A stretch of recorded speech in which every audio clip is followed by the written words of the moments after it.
Hi, I'm Laura. Hey, I'm Stefan, and you're listening to Attributed, a podcast library by Dreamdata. The purpose of it is to store and share all the knowledge that we have gathered across Dreamdata employees through our LinkedIn Lives, podcasts, and webinars. The typical topics you'll find here can be stuff like marketing, Sales, B2B ads, operations, social selling maybe. Hello. Good morning, good afternoon, everybody who are joining us today for another LinkedIn Live session with Dreamdata, and today with Megan Bowen, CEO of Refine Labs. I cannot be more excited to meet Megan on this live. We have been trying to set this up for quite a while now. She's a busy person. I'm very excited for this because it's kind of, if you make for it, it could definitely be a very good coaching session for any company trying to get how to do demand generation in the modern way nowadays. So Megan, welcome to the show. And can you tell us a little bit about your background, your role at Refine Labs? Absolutely. Thank you for having me, Laura. It was so fun to meet you in person earlier this year at that dinner in New York City. And I'm really glad that we're finally doing this today. I'm very happy that you're having me, and lots of really good topics to dive into today. A little bit of background on myself. I'm the current CEO at Refine Labs. We're a B2B demand generation agency. However, I spent, really the first 17 years of my career in the kind of B2B SaaS startup scene in New York City. And so I had roles across lots of different teams. I've been a seller, I've been an account manager. I have led marketing, operations, sales, and account management teams. I've, been the chief operating officer. So I feel like I have a very well-rounded background in terms of actually executing all of the kind of distinct go-to-market functions, everything from sales, marketing, and customer success and account management, and then also leading those teams as a leader in those companies.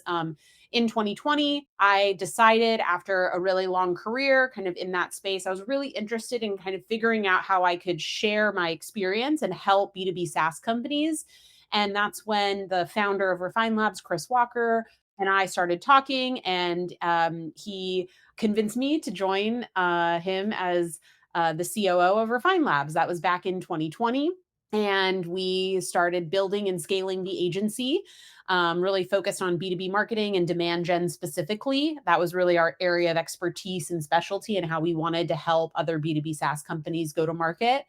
Had a really awesome growth trajectory.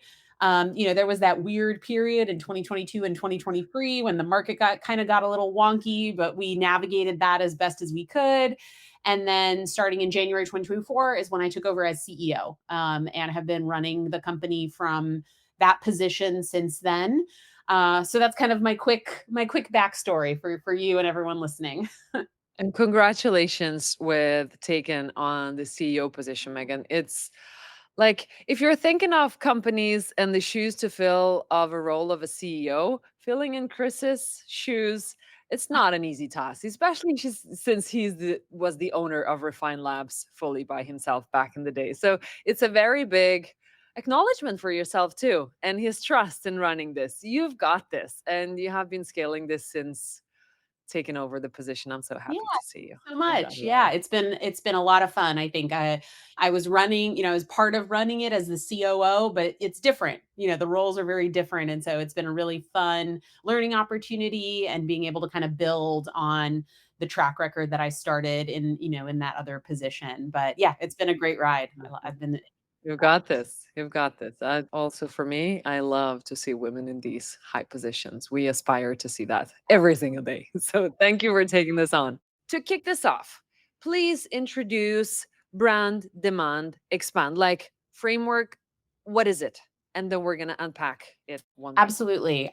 So I'll preface this with, I'm not really claiming that we have made up this framework. This is really just a way that we have evolved our own positioning as a marketing agency to communicate to our target customers what we feel is really required to be successful in 2025 in terms of defining your go-to-market strategy and how you're executing that. And so we talk about this concept of brand demand expand because it encompasses three really important pillars of any go-to-market strategy.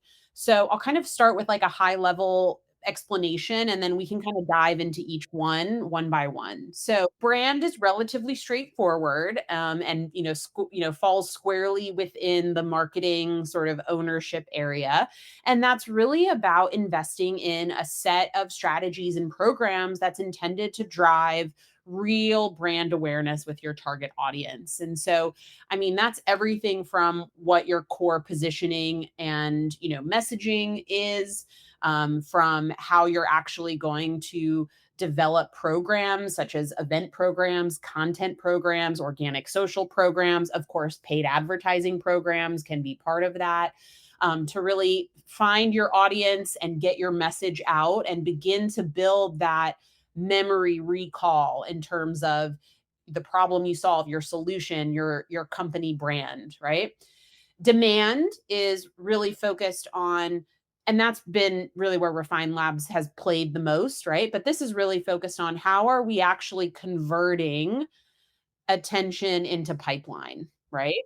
And so these are often more tactical plays. People will refer to it as performance marketing or demand gen programs. And essentially, in addition to everything that I just described on the brand side, the demand piece is really focused on how are we capturing demand via intent channels? How are we creating demand through awareness channels? How are we converting demand effectively by making sure our website is set up properly to educate and convert in a seamless manner? And everything related to sort of the create, capture, and converting demand piece. You need brand and you need demand, right? You need them both.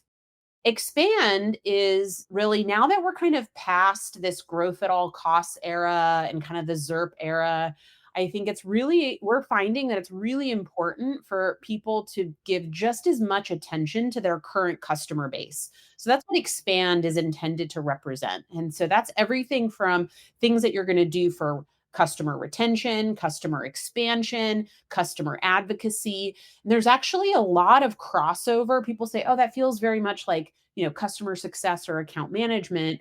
But there's a lot of crossover into marketing, right? Thinking about customer case studies and advocates and customer advisory board programs, thinking about how you can leverage digital marketing to cross-sell and upsell to your customer base, especially if you're a large B2B SaaS company with thousands of customers and 6 different product lines that people can take advantage of. And so the consideration here is that you need to be thinking about how you're building that brand awareness to get in front of your total addressable market, converting demand effectively to hit your short-term goals, and then nurturing your current customers so that you're continuing to solidify and retain and expand your customer base.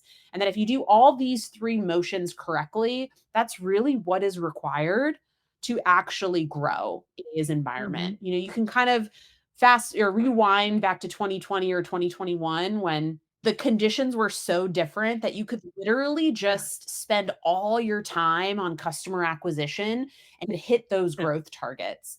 But the conditions are so different today. It's a lot harder to execute.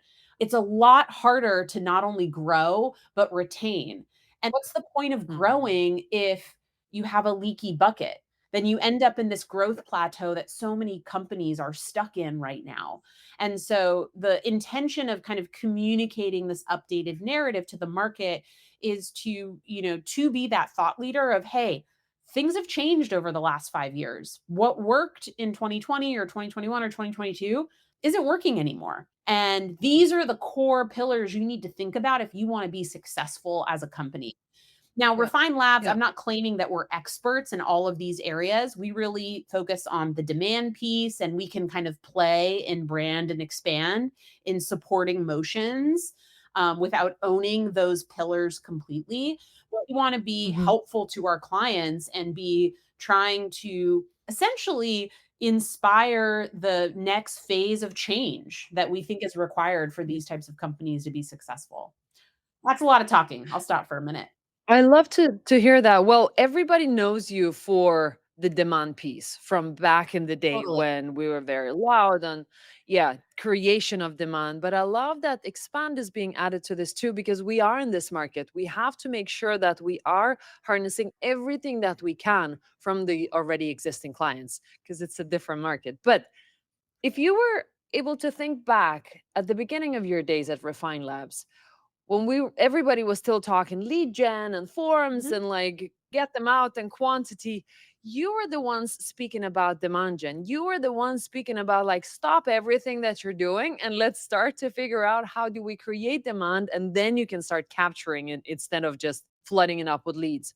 When did you see and what happened of that tipping point that people started to actually listen, and instead of just throwing forms at all of the market, focusing on That's demand? a great question. And I would actually say that there's a big segment of the market that actually is still kind of stuck in that era. And so let me share what I've observed because it's a bit nuanced and it's pretty Yeah. interesting. So, yes, we were very much known as like ditch lead gen, start demand gen. At the time, it was very common for 80 to 90% of someone's budget to be for demand capture programs, whether it was search or lead gen on LinkedIn. Very little to brand awareness or demand creation campaigns. And we just saw that over and over and over and over and over again at every single company, right? So there was this like massive shift that we were trying to inspire. What we've noticed over the last 5 years is, I would say, earlier stage companies have been more adaptable in evolving and adopting those types of principles. So I would say, any company today that is, I would say 20 million in revenue or below, that probably got started in the last 5 years or so, are kind of grew up in that era Mhm. and were realizing that they needed to start building the engine correctly from the beginning.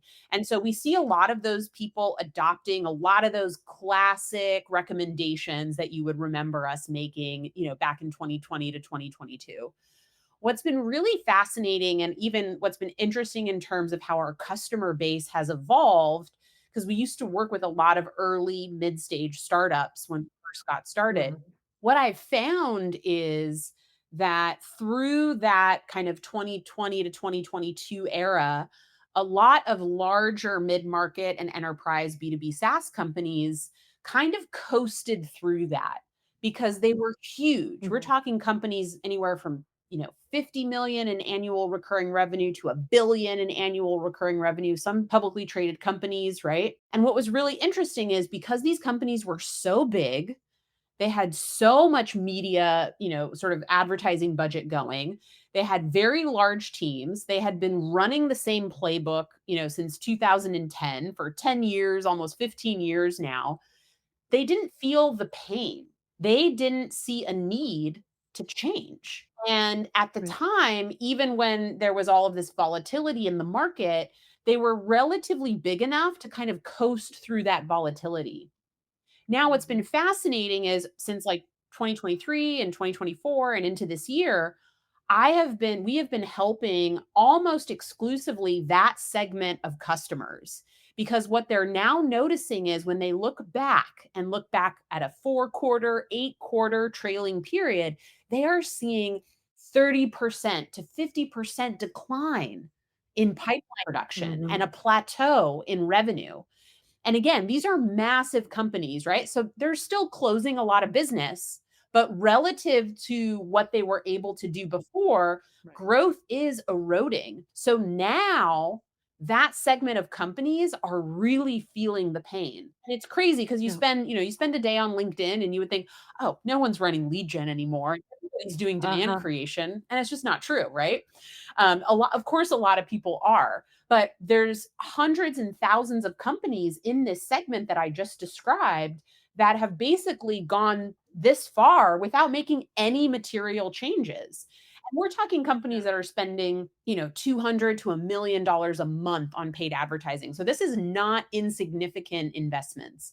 And so what we found is these companies really need our help in making that switch.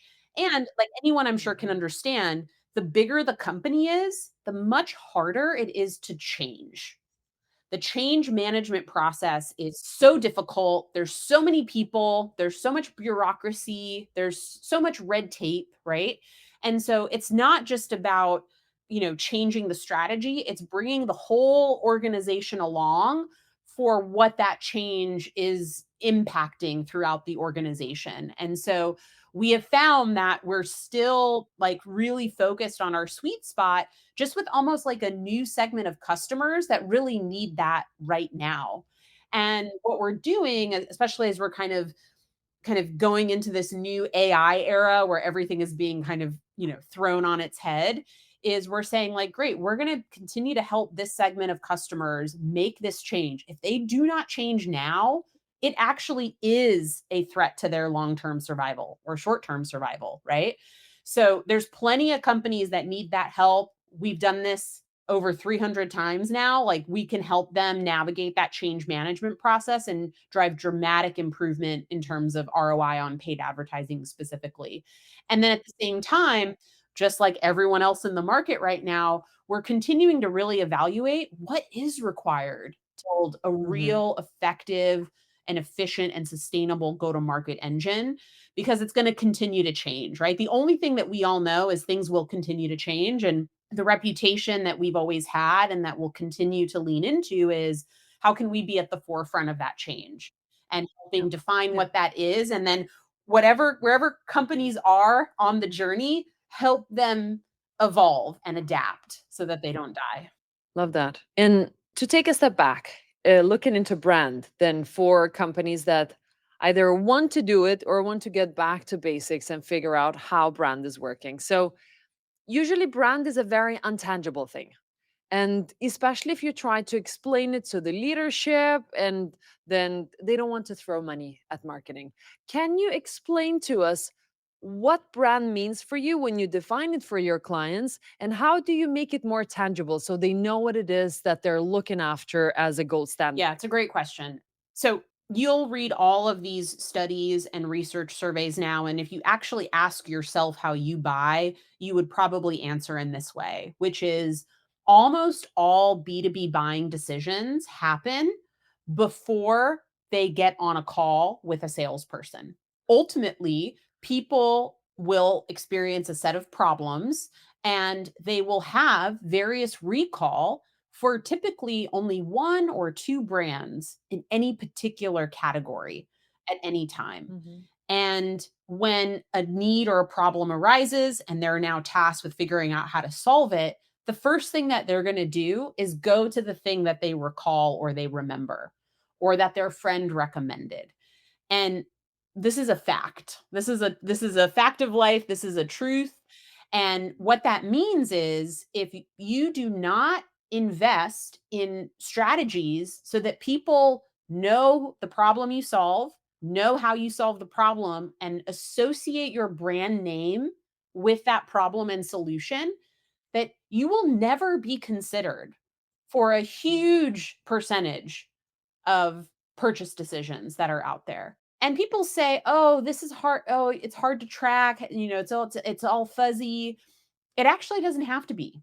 So, what we've been Uh-huh. doing to get the requisite buy-in with our clients and their leadership team in terms of brand is look at a couple of interesting things. So, for example, you can look at really interesting data on share of search for your brand and Okay. all of your competitors in the category that you play in. And you can do a look back over a 1 year, 4 year period, and you can get some really interesting data about how you stack up against your competitors in terms of share of search. Mm. So, share of search is basically when people are typing in your brand name into Google search, right? And they can track how that changes over time, what that looks like in comparison to your competitors. And you can get real data that's going to tell you if people know that your brand exists and therefore are searching for it.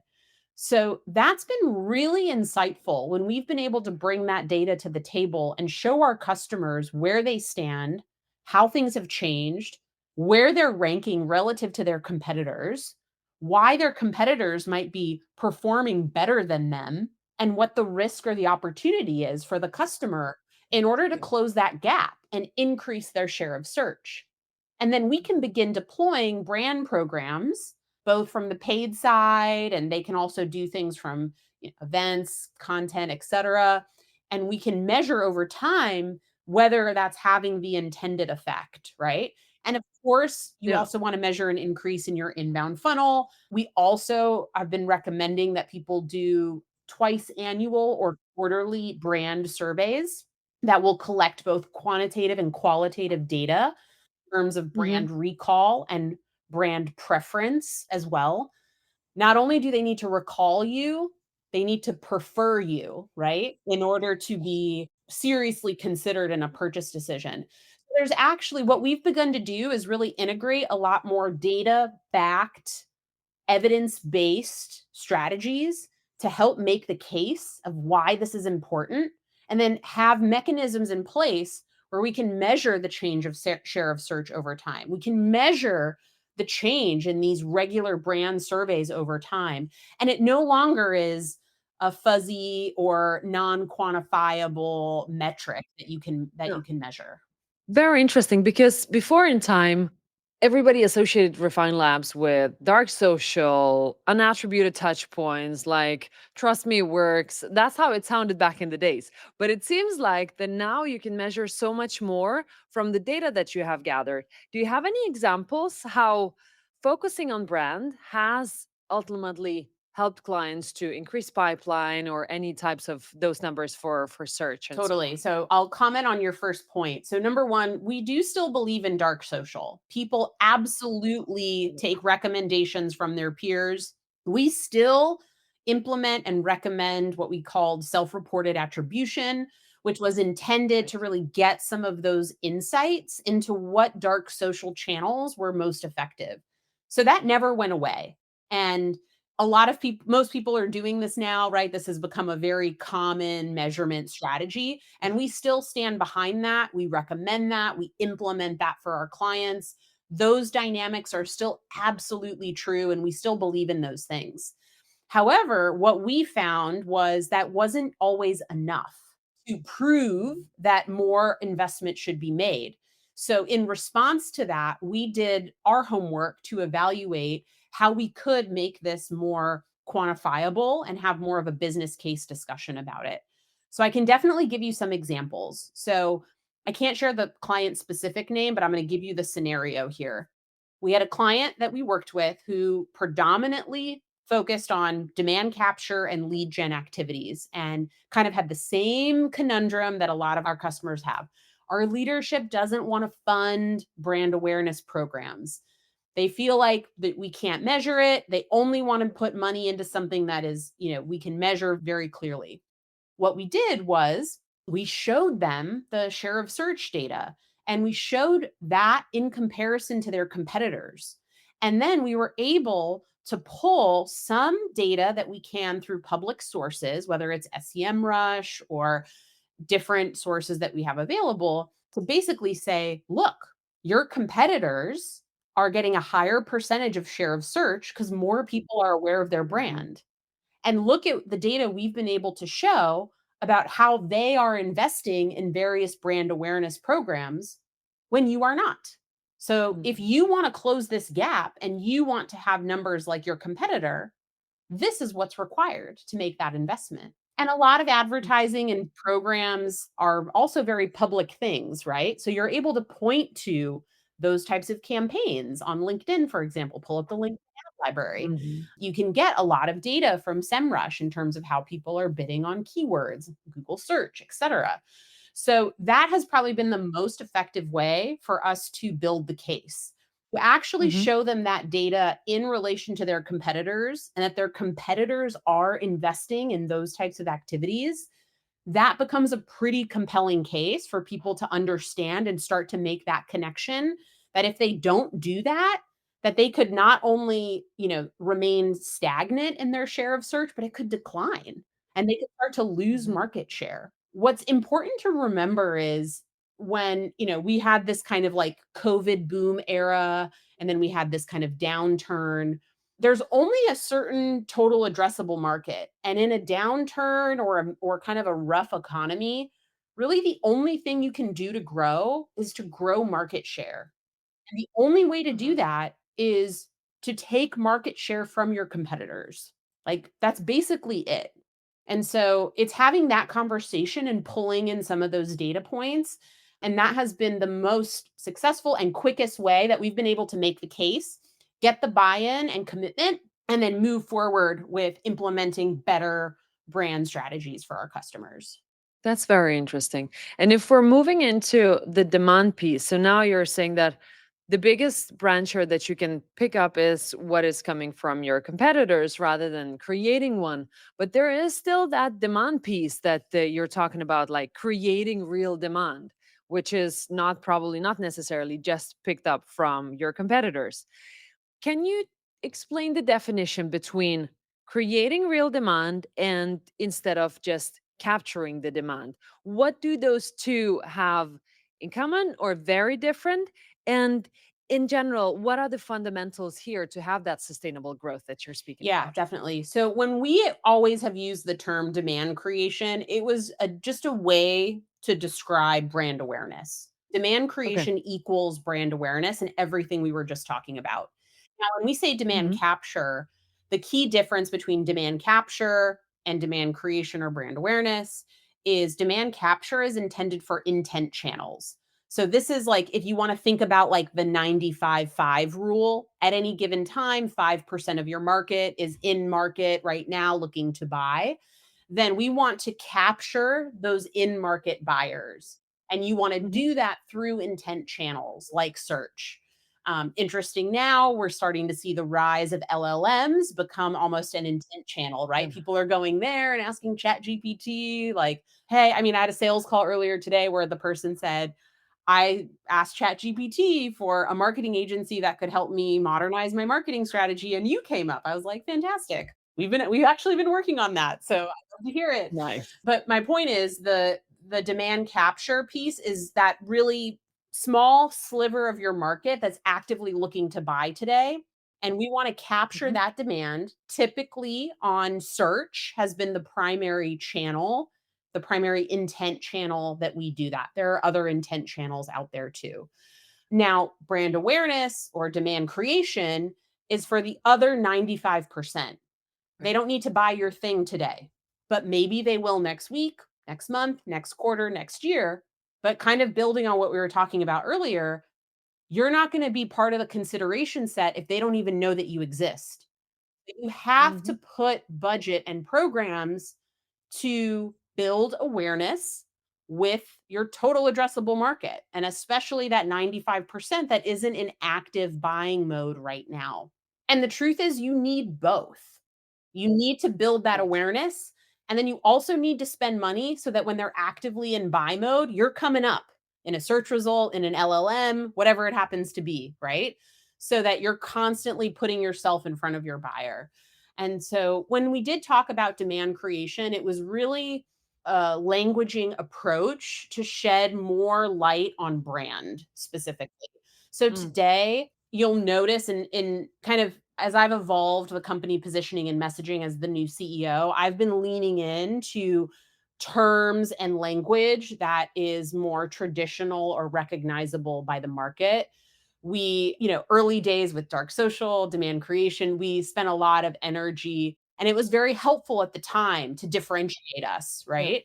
As the market conditions have changed, we have found that shifting into being more clear and direct has been beneficial in order to communicate how we can help and what's required to succeed. So it's actually a lot of the same stuff, but kind of Yeah. said a little bit differently, if you will. Right. And can you share a couple of specific strategies, examples that your clients are seeing that it's working right now to create real demand so they don't lag on leads Absolutely. later? So, a big shift that probably 85% of our clients go through is they were spending most of their budget on demand capture and lead gen. And so over the first two Mhm. quarters of working together, we begin to diversify the budget. So obviously it's a bit different for every company, but the core theme that we see is typically 80% on demand capture or lead gen, 20% on brand awareness or demand creation. That's how their paid advertising budget is allocated. Very heavy on capture, which only 5% of the market is in. Very little percent on demand creation or brand awareness, which is the 95% of the market. So the biggest shift we make is a total rebalancing and reallocation of that paid advertising budget. So we want to actually move it to about 40% demand capture and 60% demand creation or brand awareness. So what that means very specifically in terms of the strategies that we're deploying is we're going to spend less money on Google search. We're going to be more efficient, less wasteful. We're going to stop all lead gen or demand capture strategies on any paid social channel. People are not on LinkedIn or Meta or Reddit to sign up for a demo with you. However, they'll read your stuff and look at your stuff, right? And so we redeploy and revamp the entire paid social strategy. We are very intentional on leveraging strategic narrative, differentiated positioning, and our creative and our content so that the content is scroll stopping and stands out. We laser focus on targeting so that we're getting in front of the right people with the right message at the right time. And if we rebalance the budget and redeploy and rebuild those strategies and how I just described, what we've been able to do for 90% of our clients, we see a 30 to 50% increase in qualified pipeline at 6 months after 6 months of working together. And that is the pretty predictable result that we're able to drive when you make the changes that I just walked us through right now. That is very impactful. And when you reshift your budgets like that, I would guess that team structures also have to reshift. For the sizes of clients that you're working with, there are teams working with those specific channels as well. Do you see any specific changes that needs to be done for teams as well, not just the Yeah, budgets? and that's part of that change management process I was kind of bringing up earlier, especially for these larger companies. I think the biggest immediate shift that we see is we typically see a drop in volume in leads, but we see a higher quality of conversions coming in. So typically there could be maybe an SDR or a sales function that is used to receiving a certain volume of leads to work. And so really what we just need to do is we need to partner with them to reset how these resources are being deployed. So the most successful kind of redeployment of these types of resources that we see and that we typically recommend is especially for these larger companies, we always highly recommend going through the exercise of developing a target account list. What are the top 1,000 accounts, 2,000 accounts, 5,000 accounts, 10,000 accounts that you want to go after? And then instead of generating these low intent, low quality leads, divide your target account list across your sales and SDR team and develop really strategic and valuable and impactful outbound strategies. So instead of feeding them these leads as the people to follow up with, have a more intentional strategy for a list of target accounts. And oh, by the way, of course, we're going to advertise to that list of target accounts as well so that they have more brand recognition. So when the salesperson reaches out, there's already hopefully some recognition there as well. So it really goes back to thinking again about, and we've always talked about this at Refine Labs, it's what is best for the buyer and the customer, and put yourself in their shoes.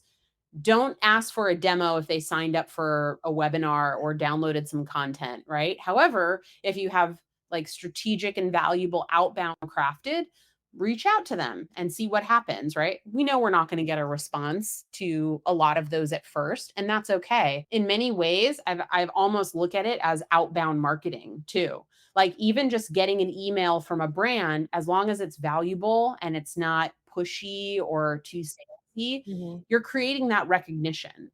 And that can be just as impactful. So that's just one example, but that's probably the most common like downstream impact when we make the strategy change that I described. And it is a very big change because most of the times in those companies, there is the disconnect of outbound is done by sales, but also top leads are by sales, but there's like, where do they come from and what are the lists? And I love to hear how close marketing is working to work on that outbound list, because it has to work together nowadays for you to be able to do that. Absolutely. Yeah. I mean, and that's, people talk about ABM a lot. Yeah. That's basic ABM, which is have a Mhm. target account list. Sales is reaching out to them. Marketing is marketing to them. We have a focus, and we're more likely to acquire the companies on that list if we have coordinated, strategic efforts to acquire them. Yeah, and then it's even easier to measure as well. Are we hitting the accounts right? Are we seeing intent from them?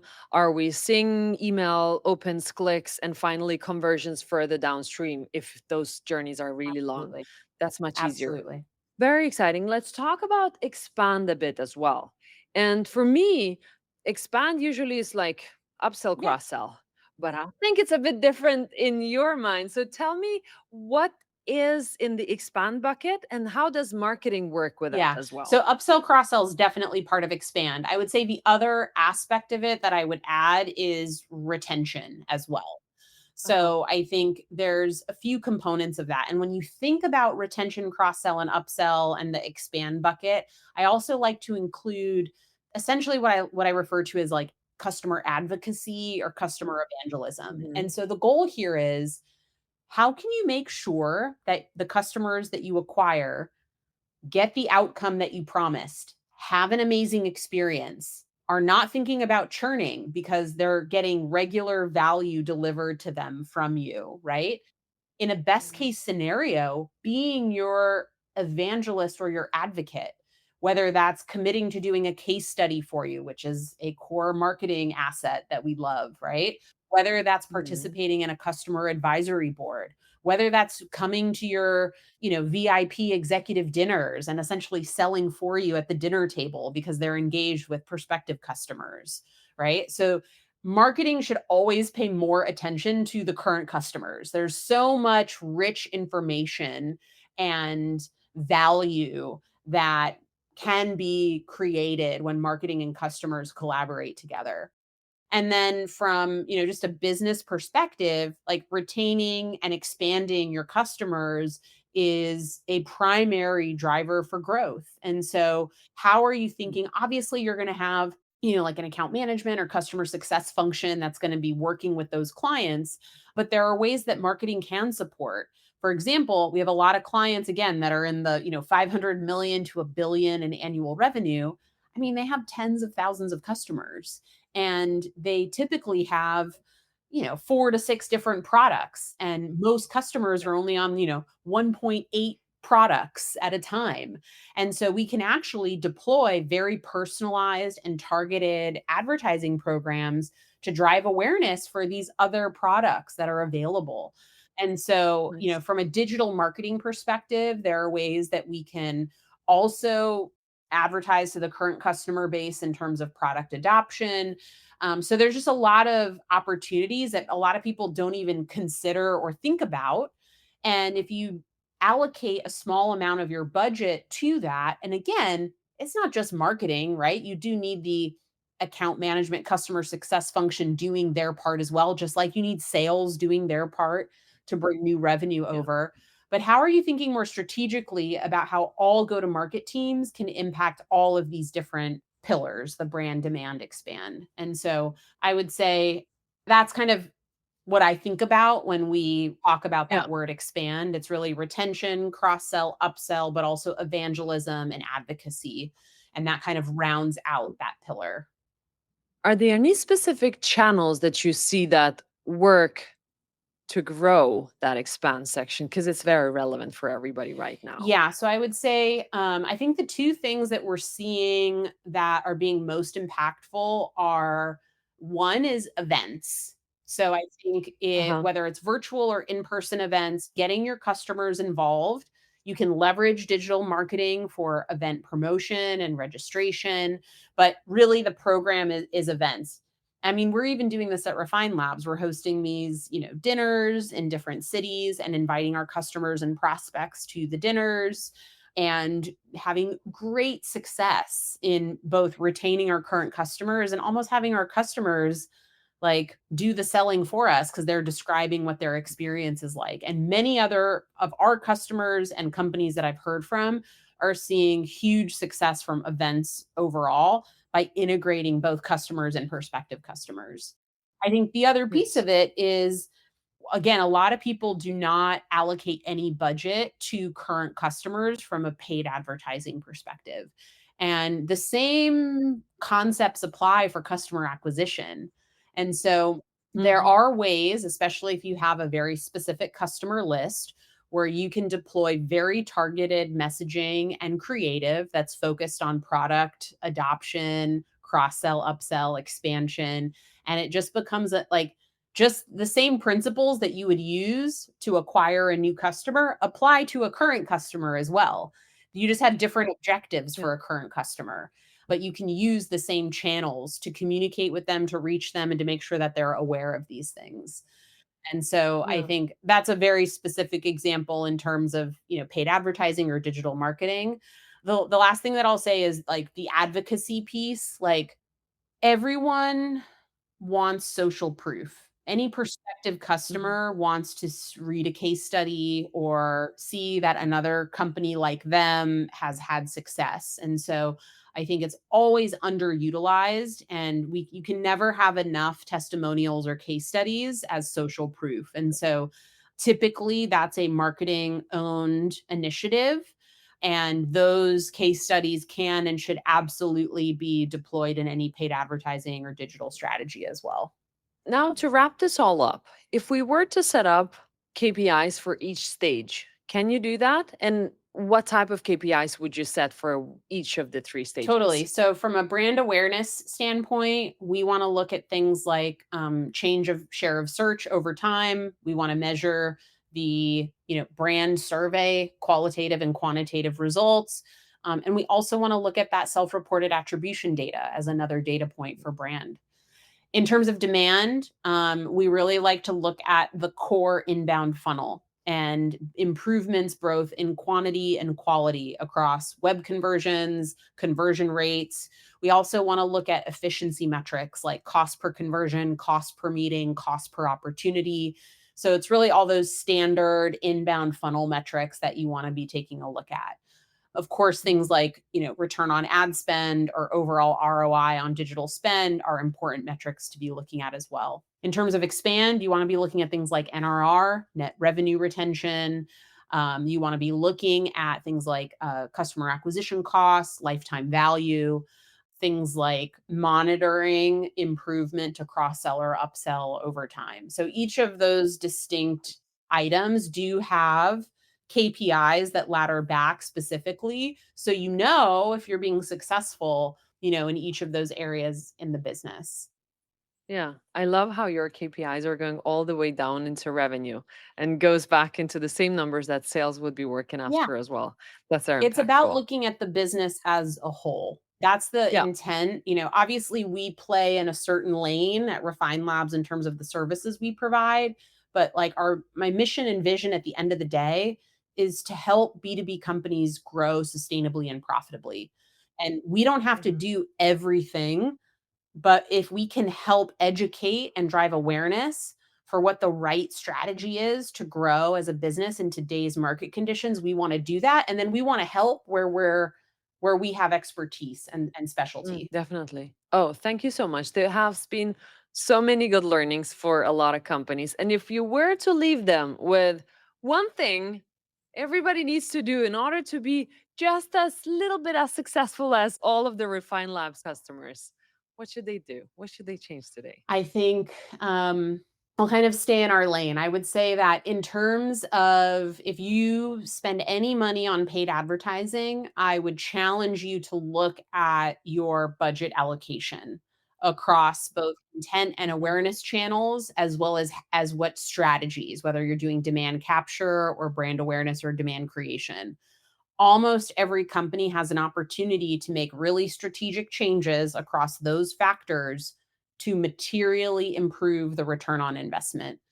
That's the secret formula that we do with every customer to drive that outcome of that 30 to 50% more qualified pipeline within 6 months. It doesn't have to take a year, doesn't have to take 18 months. You can make changes that you will see within a 6-month time frame. Nice. Nice. Great. Thank you so much, Megan. That was an amazing session.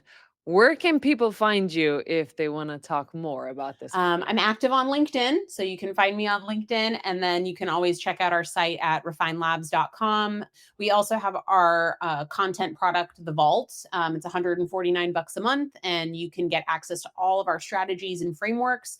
And actually on our website for free, you can go to refinelabs.com and use our demand GPT at the bottom of the site, and you can actually ask up to 10 questions, and you can get free access to Vault resources and answers. And so if you just have a question, go to the website and we can help you out for free. This is so smart. I didn't know you had Yeah, this. we You gotta just talk more we just about this. released that about maybe a month and a half or 2 months ago. So it's pretty new. I need to make another LinkedIn post about it. Exactly. But yeah, we did it as a way to just help out marketers. And so if you have a question about how you should be thinking about Google search or paid social, or you're interested in any of the things that we talk about, you can actually interact with the chat bot on the site, and it'll give you answers and access to some resources totally for free. What a way for both thought leadership, but also for giving back. I Yeah. love this. This is the perfect way to finish this off. Megan, thank you so much. It was an amazing session. Thank you so much. Thanks for having me, Laura. It was great chatting with you. We hope you like listening to us. Subscribe to our podcast and the ones that we have been guests on. And if you have any feedback for us, just do let us know. And should there be a guest that you think we should be talking to, then pitch us. We're looking forward to seeing you.